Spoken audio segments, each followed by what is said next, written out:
Assalamualaikum warahmatullahi wabarakatuh. Selamat siang semuanya. Di sini kami akan mempresentasikan, dari mata kuliah Educational Statistik yang memiliki judul Sumber Data, Metode, Teknik Pengambilan Data, dan Pengambilan Sampel. Lalu di sini, kami, beranggotakan Devita Pujipuspitasari, saya sendiri, lalu rekan saya bernama Fakri Muhammad Rahardian, dan juga Irene Kendi Amalia. Baik, yang pertama itu ada pengertian data.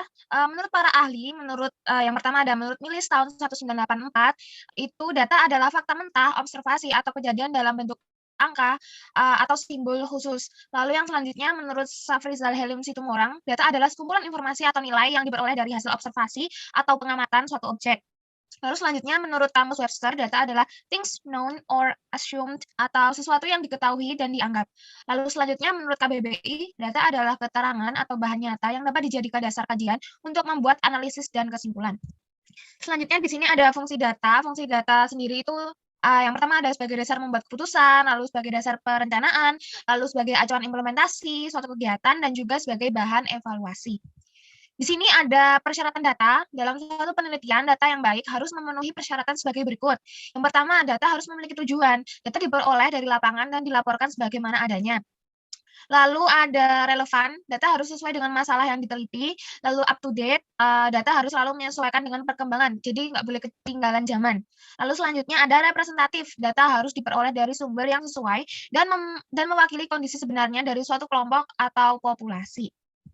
Selanjutnya di sini ada beberapa jenis-jenis data yang dikelompokkan menjadi 4 ya. Yang pertama berdasarkan cara memperolehnya itu ada data primer dan data sekunder, lalu berdasarkan sifatnya ada data kualitatif dan data kuantitatif, lalu berdasarkan sumbernya itu ada data internal, lalu ada data eksternal, dan selanjutnya berdasarkan waktu pengumpulannya itu ada data cross section dan data berkala. Lalu di sini ada metode dan teknik pengumpulan data.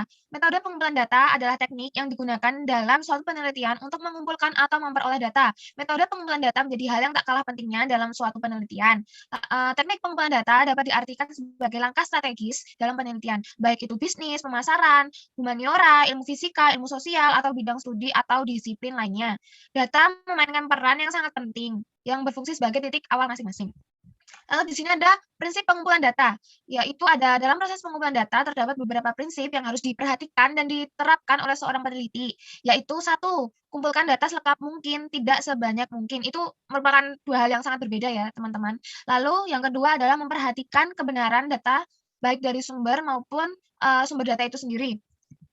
Lalu di sini ada beberapa teknik atau metode untuk mengumpulkan data, yaitu wawancara, observasi, angket atau kuesioner, dan dokumentasi. Wawancara sendiri dibagi menjadi dua, yaitu wawancara terstruktur dan wawancara yang tidak terstruktur.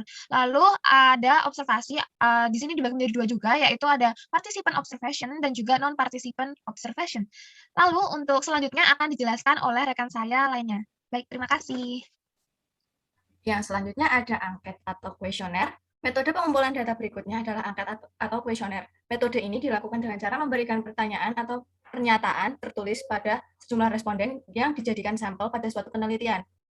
Angket sendiri terbagi menjadi dua, yaitu kuesioner terbuka maupun kuesioner tertutup. Kuesioner terbuka ini adalah ya pertanyaan berbentuk essay, lalu kalau yang kuesioner tertutup itu ada benar salah atau pilihan ganda.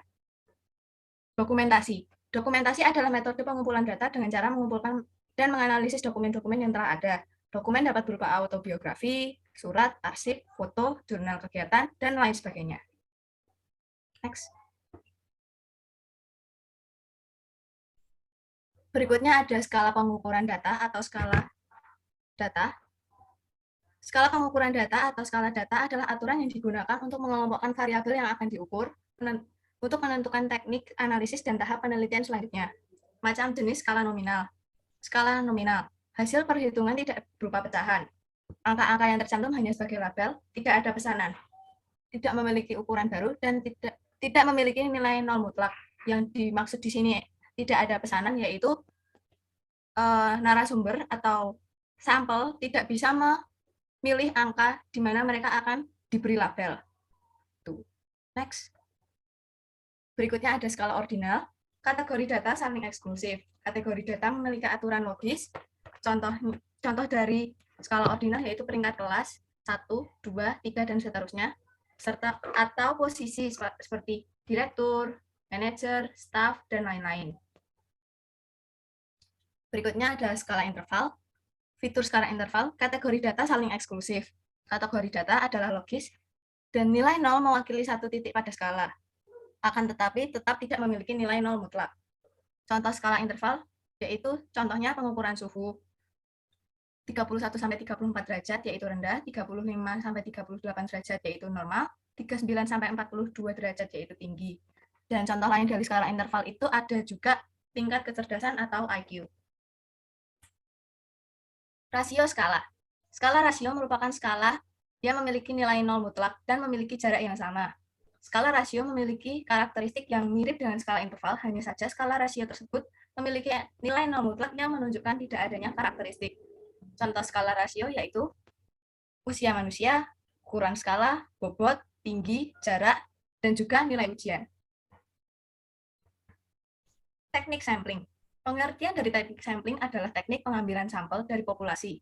Sampel yang merupakan sebagian dari populasi tersebut kemudian diteliti dan hasil penelitian berupa kesimpulan kemudian dikenakan pada populasi atau generalisasi pada keseluruhan populasi.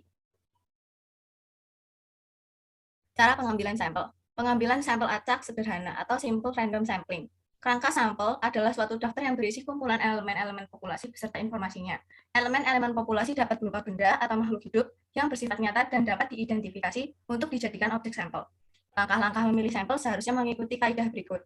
1. Siapkan kerangka sampel. 2. Siapkan tabel angka random. 3. Menentukan metode pemilihan sampel yang akan digunakan.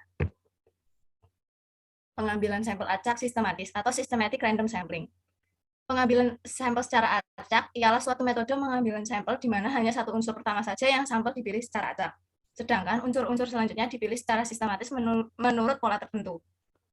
Sampel sistematis seringkali menghasilkan kesalahan sampling atau sampling error yang lebih kecil, disebabkan anggota sampel menyebar secara merata di seluruh provinsi. Untuk materi berikutnya akan dijelaskan oleh rekan saya, Fahri Muhammad. Pengambilan sampel acak berstrata atau stratified random sampling. Stratified random sampling yaitu metode pengambilan sampel yang digunakan pada populasi yang memiliki susunan bertingkat atau berlapis-lapis.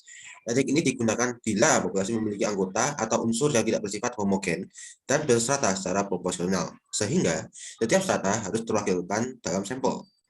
Langkah-langkah pengambilan sampel yaitu menentukan populasi dan daftar anggota populasi, kemudian membagi populasi berdasarkan strata yang dikehendaki, kemudian menentukan jumlah sampel dalam setiap strata, kemudian memilih sampel dari setiap strata secara acak.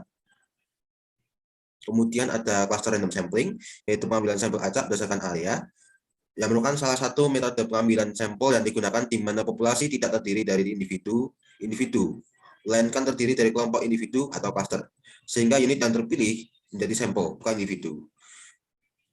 Namun kelompok individu yang tak tertata, sehingga cluster sampel ini harus dipilih secara random dari populasi cluster itu tersebut.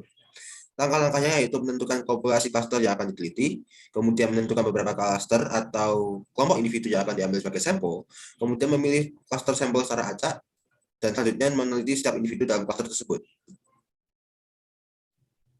Kemudian ada multi-stage sampling, yaitu teknik sampling acak bertingkat, yang secara singkatnya multi-stage sampling ini adalah penggunaan beberapa metode random sampling secara bersamaan dalam suatu penelitian secara efektif dan efisien. Dalam hal ini, salah satu kunci yang perlu diketahui adalah adanya beberapa metode sampling yang berbeda.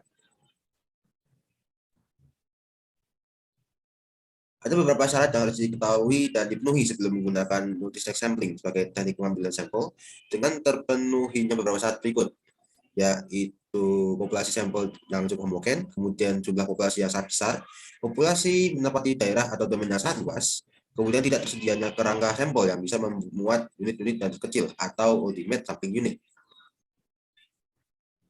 Untuk menerapkan multi-stage sampling dalam proses pengambilan sampel, ada beberapa langkah yang harus dilakukan, yaitu menetapkan populasi, menetapkan tingkatan, menghitung besar sampel, mengambil secara acak sejumlah unsur yang ada pada setiap tingkatan, kemudian mengambil sampel secara acak sesuai besar sampel di tingkat akhir.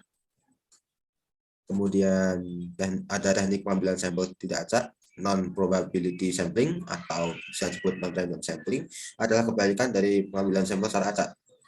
Teknik non-probability sampling memilih anggota untuk penelitian secara acak. Metode penelitian sampel ini bukanlah sebuah proses seleksi tetap atau standar. Dalam teknik yang ini, tidak semua elemen populasi memiliki kesempatan yang sama untuk dimasukkan ke dalam sampel. Beberapa contohnya yaitu purposive sampling, yang dalam teknik ini seorang peneliti bisa memberikan penilaian terhadap siapa sebaiknya yang berpartisipasi dalam sebuah penelitian. Kemudian ada snowball sampling, di mana metode pengambilan sampel ini peneliti menerapkan subjek yang sulit dilacak. Misalnya akan sangat sulit untuk menyurvei orang-orang yang tidak memiliki perlindungan atau hukum. Yang dalam kasus itu, teori bola salju atau snowball sampling ini sangat baik untuk diambil. Kemudian ada accidental sampling, ya ini ya yang bergantung pada kemudian akses ke subjek seperti survei pelanggan di mall, di pasar, atau di tempat lainnya. Biasanya disebut juga sebagai convenience sampling. Kemudian ada quota sampling, yaitu ketika ingin menggunakan metode ini, maka peneliti harus menerapkan standar dunia, sehingga ia bisa memilih sampel yang akan digunakan untuk mempresentasikan populasinya. Kemudian ada teknik sampel jenuh, yaitu teknik penentuan sampel bila semua anggota populasi digunakan sebagai sampel. Kemudian ada sampel sistematis atau systematic sampling, di mana menggunakan nomor urut dari populasi, baik yang berdasarkan nomor yang ditetapkan sendiri oleh peneliti atau dari nomor identitas tertentu. Oke, next.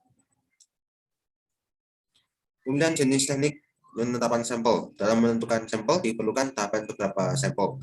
Tahapan yang perlu dilakukan dalam pengambilan sampel yaitu mendefinisikan populasi yang akan diamati, menentukan kerangka sampel dan kumpulan semua peristiwa yang mungkin, kemudian menentukan teknik atau metode sampling yang tepat, melakukan pengambilan sampel yaitu pengumpulan data, kemudian melakukan pemeriksaan ulang pada proses sampling. Kemudian tujuan teknik sampling adalah teknik sampling yang digunakan akan berhubungan dengan cara-cara dari pengambilan suatu sampel. Teknik pengambilan sampel yang dilakukan dengan beberapa tujuan sebagai berikut, yaitu untuk mendapatkan data yang lebih akurat, namun masih ada kaitannya dengan populasi yang menjadi sasaran suatu penelitian. Kemudian bertujuan untuk memberikan informasi yang berhubungan dengan populasi yang akan diteliti, kemudian dapat dijadikan sebagai pedoman atau acuan dalam mengambil suatu keputusan. Oke, sekian presentasi kami di siang hari ini. Kurang lebihnya mohon maaf. Kami akhiri. Wassalamualaikum warahmatullahi wabarakatuh.